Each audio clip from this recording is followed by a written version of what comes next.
It's May here at the Thomas Crane Public Library, and we've got a whole lot in store for you this month. We're excited to bring an update to some of the services we're going to be providing at our Adams Shore branch. We have more tech items to check out and for you to check out. We have new books being added to the catalog for adults, teens, and children.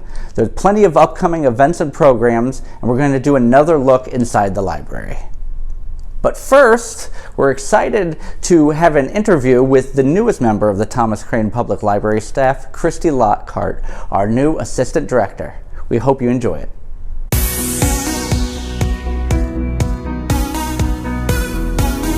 Hello, my name is Carrie, and I'm one of the librarians here at the Thomas Crane Public Library. And I'm very excited to be joined today by our new Assistant Director, Christy Lockhart. Christy, thank you for joining us today. Thank you for having me.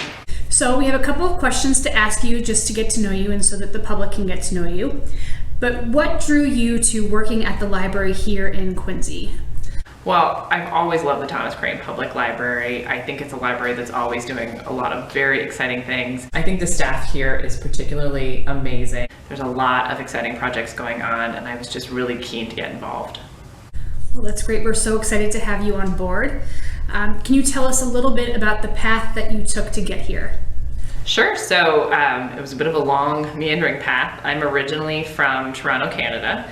I moved to the States, about 12 years ago, and I initially actually settled in New Orleans before moving up to Boston to go to graduate school, to go to Simmons College.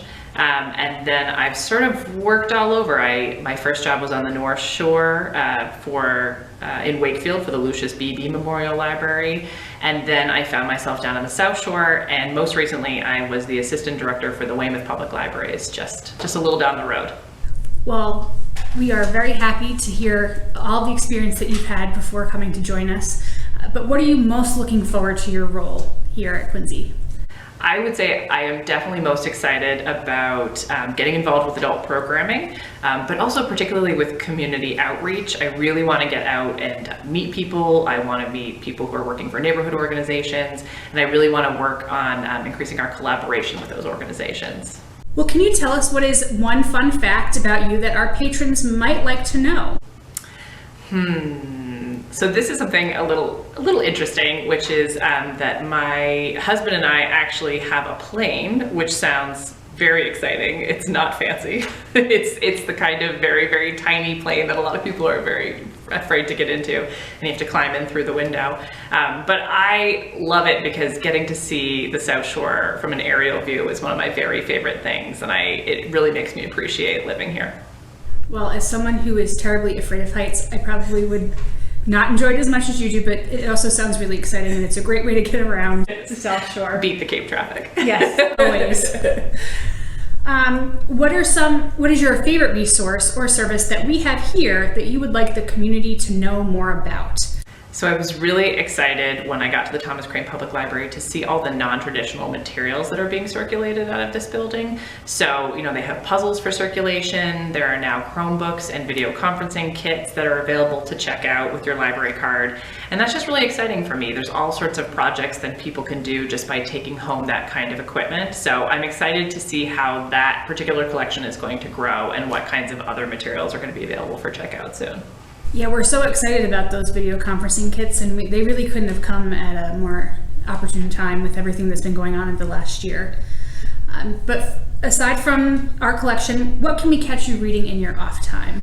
Oh, I love science fiction and fantasy. I love historical mystery with plucky female characters, I would say, is sort of my bent right now. But I also love literary fiction. I like to read a little bit of everything, and because I have a small child at home, I also spend a lot of time reading Mr. Brown Can Moo over and over and over again. So I also appreciate our children's collection as well. Well, all of that sounds really exciting, and we are so happy to have you join us here on staff.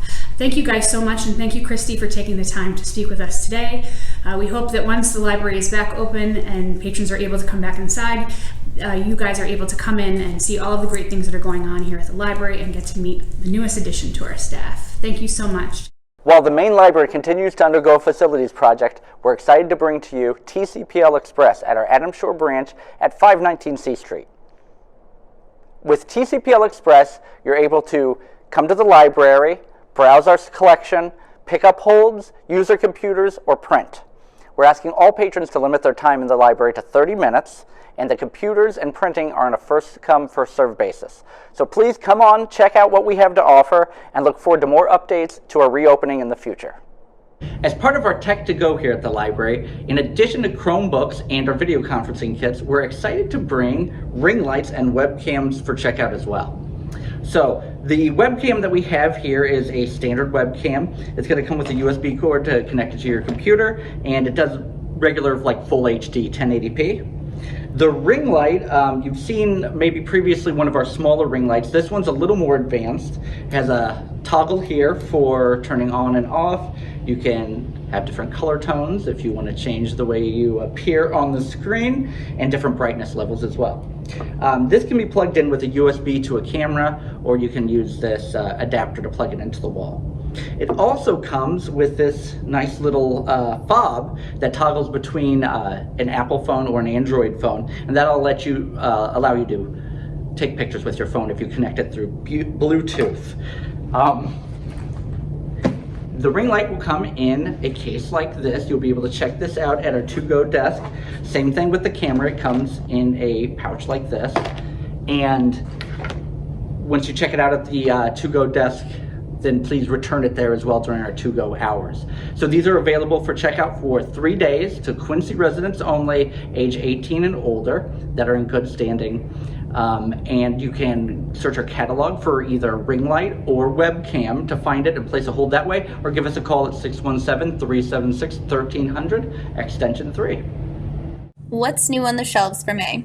Ronald Brownstein's Rock Me on the Water in 1974, the year Los Angeles transformed movies, music, television, and politics, looks at the influential place and time that exerted more influence over popular culture than any other city in America.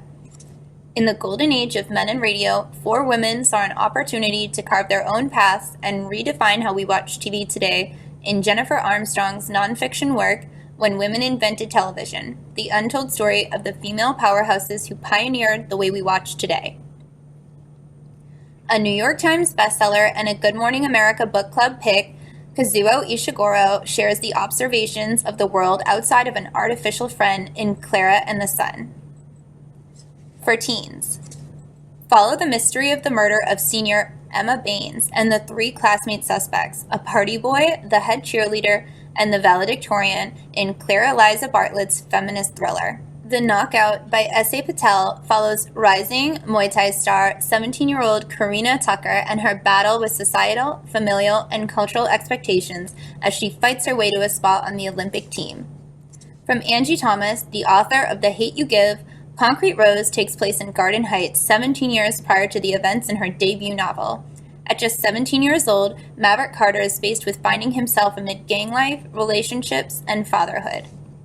For children, Lady Bird Johnson, That's Who, the story of a cleaner and greener America, a lively picture book biography of Lady Bird Johnson and her passion for beautifying America's roadways, waterways, parks, and places we live, is written by Tracy Nelson Moore and illustrated by Ginny Shu.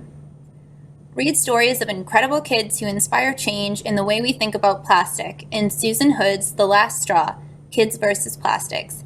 Learn more about the Be Straw Free campaign, how scientists are using caterpillars and jellyfish to eliminate plastic pollution, and turning plastic bottles into solar heaters.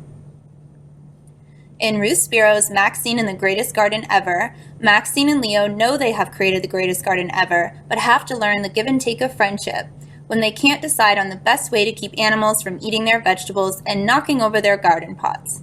Illustrated by Holly Hatem. To explore our catalog and find more great staff picks, seasonal recommendations, and new additions, visit thomascranelibrary.org.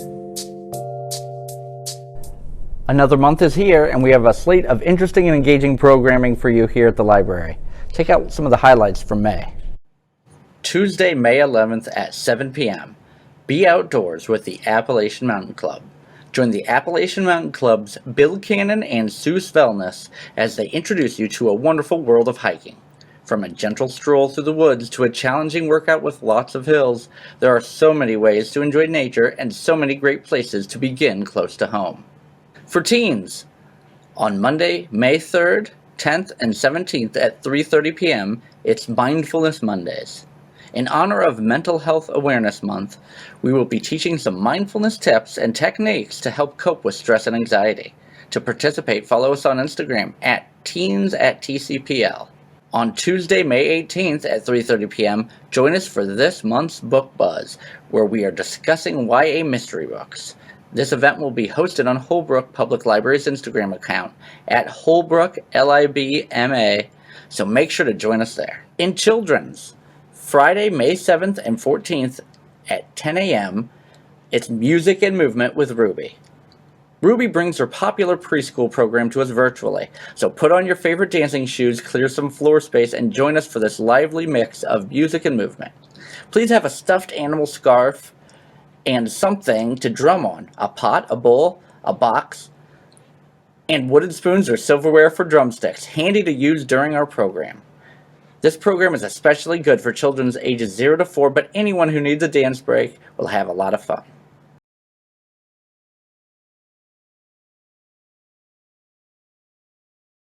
And here's a reminder that the main library and branches will be closed for all library services in observance of Memorial Day on Monday, May 31st. We're currently bringing all our programming to you online using Zoom, but you can also watch most of our programming using YouTube or Facebook as well. To find out more, check out our calendar at thomascranelibrary.org or give us a call at 617-376-1300. We hope to see you there. Walking through the historic Richardson Building, you may have noticed several works of art on display. One such piece is the Mercury statue. Let's take a closer look. The Mercury statue we see here is a 19th century bronze casting of the famed Jean Bologna sculpture originally created in 1580. This figure of the ancient Roman god and messenger Mercury, known also as Hermes in Greek mythology, is the most celebrated work designed by the Flemish-born sculptor. 4 versions were created, of which this is the 4th. In mythology, Mercury was known as a patron of the arts and learning. He carried with him a wand called a caduceus, a symbol of peace, and appeared with wings on his staff, wearing sandals and a traveler's hat.